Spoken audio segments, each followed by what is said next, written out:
আমার এক বয়ফ্রেন্ড, নতুন ইউনিভার্সিটিতে টাইম পাস করতে ওকে ফাঁসিয়েছিলাম।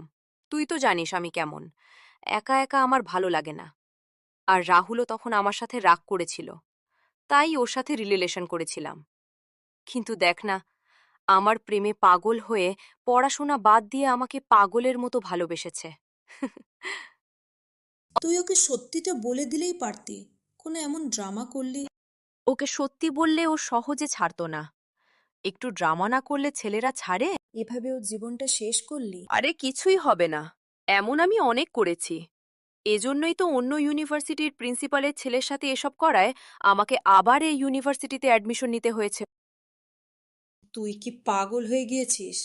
তোর টাইম পাসের জন্য একটা ছেলেকে এভাবে নষ্ট করলি? মানুষ এমন ভালোবাসা হাজার কষ্ট করেও পায় না, আর তুই পেয়েও এমন করেছিস। তুইও একদিন ওর মতো কাঁদবি, তুইও একদিন ভালোবাসা চাইবি, কিন্তু পাবি না বলে দিলাম। আর কোনো দিন আমাকে কল করবি না। আরে কোথায় যাচ্ছিস?